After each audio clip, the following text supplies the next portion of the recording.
দুর্বল কোনো ব্যাংকে আর নগদ সহায়তা দিয়ে উদ্ধার করা হবে না বলে জানিয়েছেন বাংলাদেশ ব্যাংকের governor Ahsan H Mansur.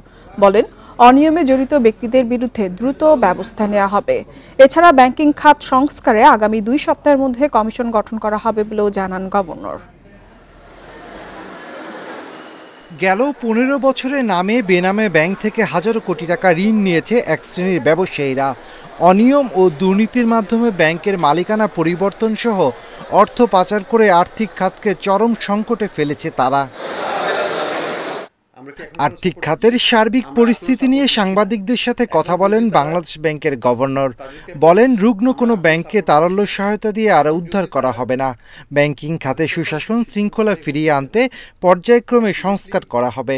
ডিপোজিটরদের confidence যদি না থাকে সেই ব্যাংকের উপর, সেই ব্যাংকের ম্যানেজমেন্টের উপর, তাহলে সেই ব্যাংক চলতে পারে না। এবং ডিপোজিটররা তাদের টাকা যদি উইথড্র করে সেটা রাইট তাদের আছে, সেটা নিয়ে সরকার সেখানে কোনোদিনও হস্তক্ষেপ করবে না। সরকার যেটা বলতে পারে যে আমরা ওই ব্যাংকের জন্য কী করবো, আমরা এই পর্যায়ে ওই ব্যাংকের জন্য আমরা কিছু করব না। এ সময় তিনি সাংবাদিকদের বলেন, হুটহাট করে ব্যাংক নিয়ে কোনো সিদ্ধান্ত নেওয়া হবে না, তবে প্রয়োজনে ব্যাংকের পরিচালনা পর্ষদ ভেঙে দেয়া হবে। আর 1000 টাকার নোট বাতিল হচ্ছে বলে যে গুঞ্জন উঠেছে তা সঠিক নয় বলেও জানান বাংলাদেশ ব্যাংকের গভর্নর। প্রথম প্রশ্নটা যেটা হচ্ছে যে বাজারে 1000 টাকার নোট ডিমনিটাইজড হচ্ছে কিনা, আনসার ইজ নো। কোনো ধরনের পরিকল্পনা আমাদের নাই। সেটা নিয়ে যেন কোনো গুজব সৃষ্টি না হয়। যারা প্রতিষ্ঠানের কর্মকর্তা, মালিকও হতে পারেন, যদি তারা যে কোনো কারণেই খারাপ কিছু করে থাকে সেটা আইনগতভাবে সেটার ব্যবস্থা হবে। কিন্তু প্রতিষ্ঠান ইটসেলফকে টার্গেট করে সেটাকে ধ্বংস করা বা সেটা ক্ষতি সাধন করলে পরে সেটা কিন্তু অর্থনীতির জন্য ভালো হয় না। বৈষম্য বিরোধী ছাত্র আন্দোলনে কোনো ক্ষুদ্র ও মাঝারি ব্যবসায়ী ক্ষতিগ্রস্ত হলে স্বল্প সুদে ঋণ বিবেচনা করা হতে পারে, তবে বড় ব্যবসায়ীদের তা দেয়া হবে না বলেও জানান governor. Shafil Alam Sujan, independent news, Dhaka. এদিকে 1000 টাকার নোট বাতিলের সিদ্ধান্ত নেওয়া যাবে না বলে জানিয়েছেন অর্থ ও বাণিজ্য উপদেষ্টা সালেউদ্দিন আহমেদ।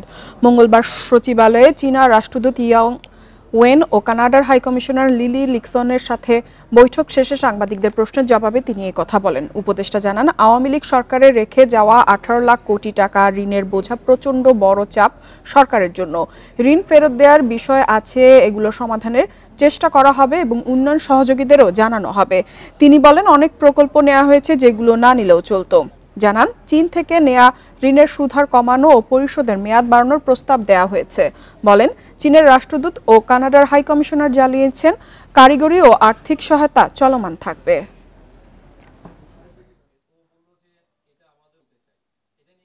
ভবিষ্যতে যে সমস্ত টাকা পয়সা আসবে সেগুলো কিন্তু মানুষের কল্যাণে ব্যবহার হয় এবং সুষ্ঠুভাবে ব্যবহার হয়, সময় মতো ব্যবহার হয় এবং কোয়ালিটি গুণগত ব্যবহার হয়। এই জিনিসগুলো ওরা অনেক বেশ হয়, কারণ প্রজেক্টগুলো তোমার শুধু না নিলেও চলতো। এখন কিন্তু বোঝা আমাদের উপরে পড়ছে, আপনাদের উপর ঋণের বোঝা পড়ে যাচ্ছে, তাই না? সেগুলো তো একটা খুব দুঃখজনক ব্যাপার। ব্যাংক থেকে অর্থ লুট করে যারা কোটি টাকার মালিক হয়েছেন তারা প্রকৃত ব্যবসায়ী না, বরং দুর্বৃত্ত। তাদের কঠোর শাস্তির দাবি জানিয়েছেন দেশের শীর্ষস্থানীয় ব্যবসায়ীরা।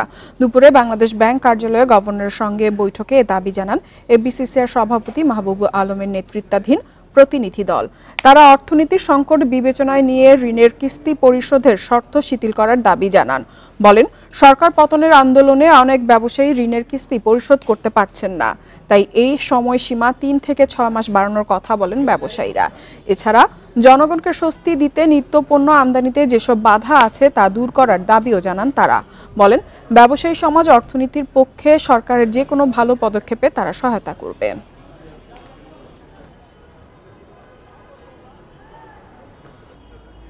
ওই দুর্বৃত্তরা টাকাগুলো নিয়ে যাবে আর ব্যবসায়ীরা শুধু কান্নাকাটি করবে।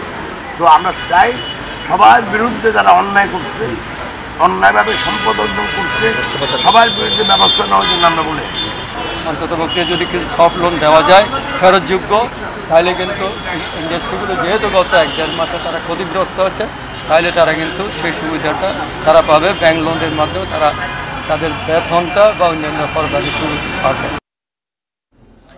সময় মতন ঋণ পরিশোধ করতে না পারায় ওরিয়ন ইনফ্রাস্ট্রাকচারের 106 কোটি টাকার ঋণ খেলাপি হিসেবে দেখাতে সোনালী ব্যাংককে নির্দেশ দিয়েছে বাংলাদেশ ব্যাংক। এজন্য সোনালী ব্যাংককে আগামী 22 আগস্টের মধ্যে প্রতিবেদন দিতে বলা হয়েছে। সোনালী ব্যাংক জানায়, এ বিষয়ে ওরিয়নকে লিখিত চিঠি দিয়ে ব্যাখ্যা চাওয়া হয়েছে, অন্যথায় ওরিয়নের এ ঋণকে খেলাপি করা হবে।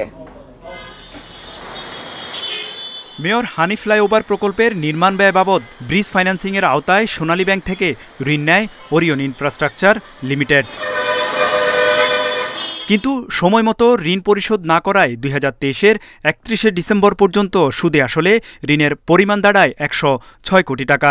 তাগিদ দেয়া হলেও বারবার সময় নিয়ে তা পরিশোধ করেনি ওরিয়ন ইনফ্রাস্ট্রাকচার। কেন্দ্রীয় ব্যাংক বলছে, ওরিয়ন ইনফ্রাস্ট্রাকচারের বকেয়া ঋণ গত বছরের ডিসেম্বর পর্যন্ত কুঋণ হিসেবে শ্রেণীবদ্ধ ছিল। কোম্পানিটি তখন পর্যন্ত 4টি কিস্তি পরিশোধ করতে পারেনি। এমন পরিস্থিতিতে ওরিয়ন ইনফ্রাস্ট্রাকচারকে খেলাপি হিসেবে দেখাতে রাষ্ট্রায়ত্ত সোনালী ব্যাংককে নির্দেশনা দিয়েছে বাংলাদেশ ব্যাংক। 22 আগস্টের মধ্যে ঋণের যথাযথ শ্রেণী বিভাগ করে প্রতিবেদন দিতে বলা হয়েছে। এ বিষয়ে সোনালী ব্যাংকের ব্যবস্থাপনা পরিচালক জানান, সময়মতো ঋণ পরিশোধ না করলে আইনি ব্যবস্থা নেওয়া হবে। তারা ডিফল্ট করছে, তো ডিফল্ট করছে বাংলাদেশ ব্যাংক থেকে একটা চিঠি দিয়েছে আমাদেরকে। আমরা তাদেরকে অ্যাকর্ডিংলি টেলিফোনে জানানো হয়েছে ডিপার্টমেন্ট থেকে এবং চিঠিও দেওয়া হয়েছে, নোটিশও করা হয়েছে এই সময়ের মধ্যে তাদের উপর বিরামটা দিয়ে দেওয়ার জন্য।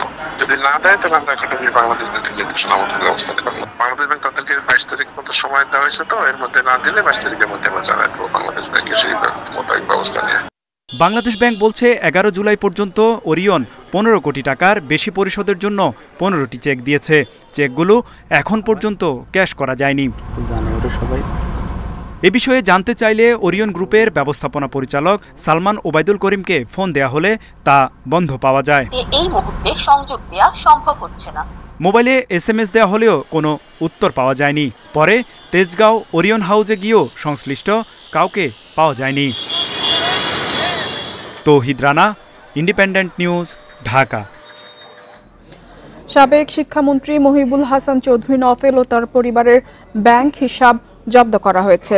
এছাড়া তাদের মালিকানাধীন ব্যবসা প্রতিষ্ঠানের ব্যাংক হিসাবও স্থগিত করে তার তথ্য চাওয়া হয়েছে। মঙ্গলবার দেশের ব্যাংক ও আর্থিক প্রতিষ্ঠানগুলোকে এ বিষয়ে নির্দেশনা পাঠায় সরকারের আর্থিক গোয়েন্দা বিভাগ BFIU। ওই চিঠিতে শিক্ষামন্ত্রী মহিবুল হাসান চৌধুরী, তার স্ত্রী এমা ক্লারা ব্লাটন এবং তাদের 2 সন্তানের ব্যাংক হিসাব জব্দের নির্দেশ দেয়। 2012 সালের মানি লন্ডারিং প্রতিরোধ আইনের আওতায় এই নির্দেশ দেয়া হয়। শেখ হাসিনা সরকারের পতনের পর একাধিক মন্ত্রী ও সংসদ সদস্যদের ব্যাংক হিসাব জব্দ করে BFIU।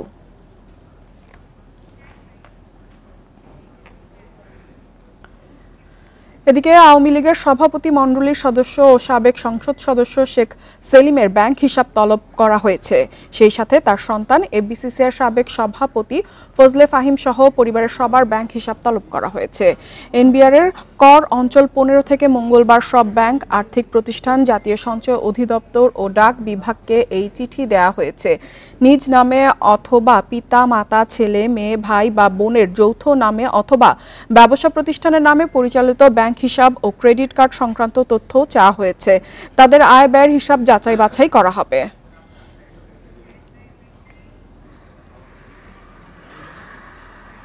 দুর্নীতিবাজদের হাতে এখন রেকর্ড পরিমাণ কালো টাকা। বাংলাদেশ ব্যাংকের প্রতিবেদন বিশ্লেষণে মিলেছে এমন তথ্য। এসব টাকা উদ্ধার ও দুর্নীতিবাজদের গ্রেফতারে শীঘ্রই শুরু হচ্ছে যৌথ বাহিনীর অভিযান। বিতর্ক এড়াতে সরকারের কাছে সুনির্দিষ্ট ঘোষণা চেয়েছে দুর্নীতি বিরোধী সংস্থা TIB।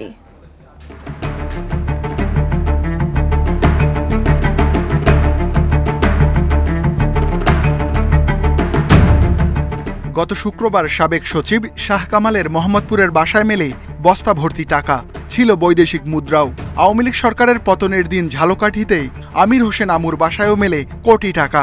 পরদিন বরিশালে কোটি টাকা নিয়ে পালানোর সময় আটক হন প্রকৌশলী। গত 1 দশকের অপশাসনে ব্যাংক লুট, কর ফাঁকি, ঘুষ, কমিশন, চাঁদার মাধ্যমে ফুলে ফেপে উঠেছেন হাজারো মানুষ। তালিকায় আছেন রাজনীতিবিদ, ব্যবসায়ী, আমলা, পুলিশ, বিচারক, প্রকৌশলী সহ নানা শ্রেণী পেশার মানুষ। বিদেশে পাচারের পাশাপাশি কালো টাকার বড় একটি অংশ রেখেছেন দেশে। বাংলাদেশ ব্যাংকের হিসাবে গত জুন পর্যন্ত মানুষের হাতে ছিল রেকর্ড পরিমাণ নগদ টাকা, 3 লাখ কোটির বেশি। মে মাসে যার পরিমাণ ছিল 2,71,000 কোটি টাকা।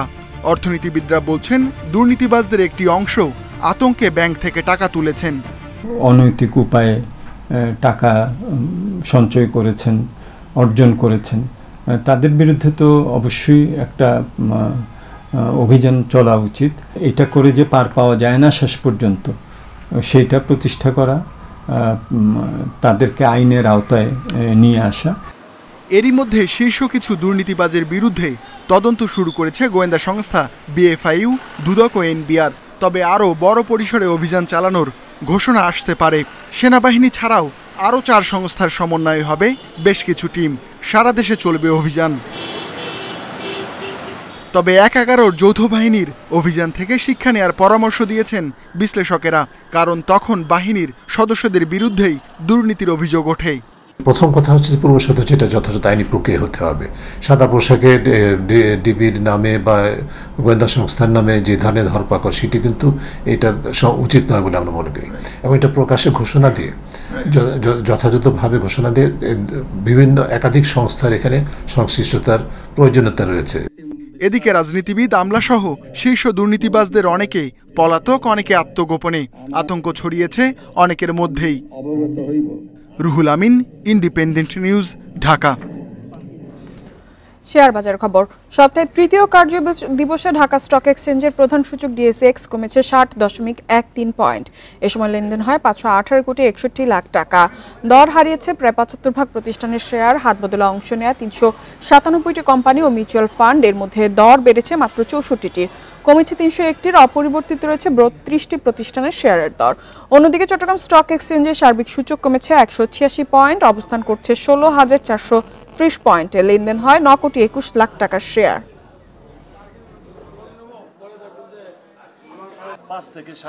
এবারে জানাবো বিশ্বের প্রধান মুদ্রার সাথে টাকার আজকের বিনিময় হার। দর বেড়েছে। যুক্তরাষ্ট্রের ডলারের বিনিময় হচ্ছে 120 টাকায়। যুক্তরাজ্যের পাউন্ডের দরও বেড়েছে, বিনিময় হচ্ছে 163 টাকা 54 পয়সায়।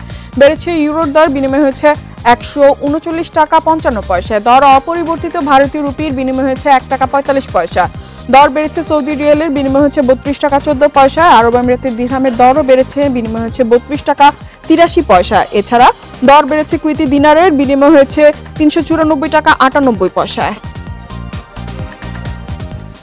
আর এই ছিল অর্থনীতি সারাদিনের আজকের আয়োজনে। আমন্ত্রণ আমাদের পরবর্তী সংবাদে।